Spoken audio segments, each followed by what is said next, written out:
My name's Derek Weinshank with Precision Air. I'm an engineer who specializes in operating room airflow.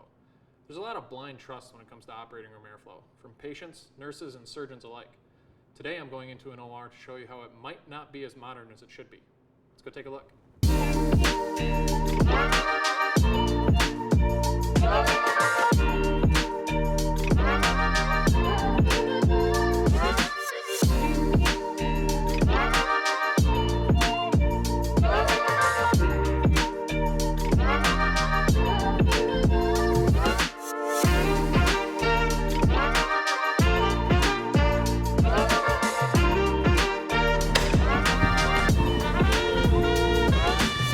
So, we're in the operating room right now, and any operating room that's been built in the past 15 to 20 years should have devices called laminar flow diffusers located in the ceiling directly over the table.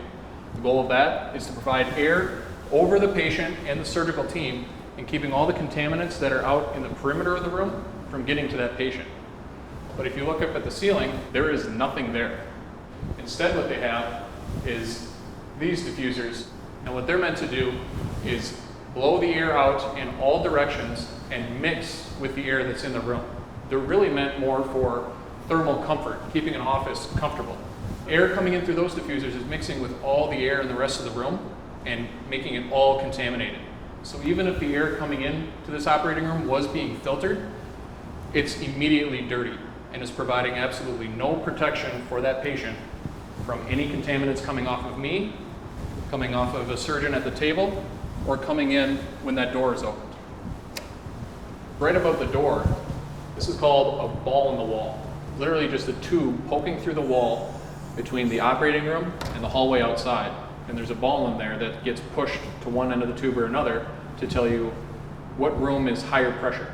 Now, operating rooms have to be higher pressure than their adjacent spaces like the corridor out here. And that's so that all the air is always trying to get out of the room instead of air always bringing contaminants into the room. So when I open this door, look up at that tube,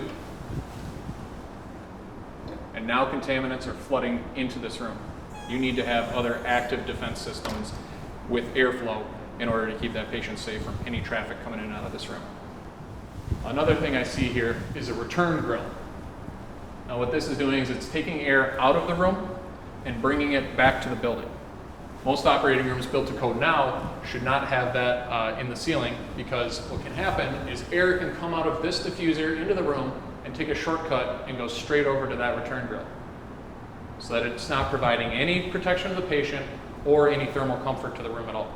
Another thing I see is this thing called an access panel in the ceiling here.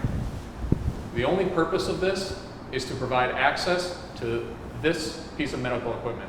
The drawback of using a ceiling like this, where you just have sheetrock all the way across and not a comprehensive system, is that you have to find a home for every single one of these components. You have to cut an individual opening, and it makes any renovation work or updating of your technology much more difficult because it becomes a full renovation project. One typical problem that you get with even well-designed laminar flow systems is that in order to manage the temperature in the space, the air being delivered into the room has to be very cold in order to counter all the heat generated by people and equipment in the room during a surgery. As a result of that, that cool air wants to accelerate to the ground. It gets very fast even before it reaches the patient. And a byproduct of that is that it actually forms this funnel shape so that you don't get laminar flow straight from the ceiling all the way down to the floor.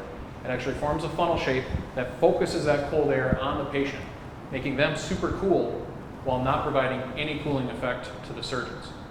At Precision Air, we counter that by controlling the properties of the air very close to the room. We locally control the air so that we prevent that phenomena from happening and provide an actual true laminar flow, where the air comes straight out of the ceiling all the way down to the floor, encompasses both the patient and the surgical team. The other byproduct of that is that now no contaminants from anywhere in the room can get to that patient. So one important thing to remember about operating rooms is that no two operating rooms are the same. You have different procedures, different budgets that govern how the operating room is going to be built, different medical equipment hanging from the ceiling, and that all significantly impacts how protected that patient is going to be on that table. Now, any operating room built in the last 15 to 20 years has to be built to a certain code. I'm not sure when this operating room was built, but it is not anywhere close to being compliant to that code. Every operating room now has to have laminar flow diffusers in the ceiling, trying to protect the patient from any contaminants that are always generated by people and traffic in and out of the operating room. This OR has none of that. It just has the diffusers that you might find in your office, and as a result of that, I personally would not feel comfortable having surgery in this room. So as you can see, even a modern operating room might not be nearly as modern as you think it is. This is Derek Weinshank from Precision Air, and I'm excited to see what we find in the next one.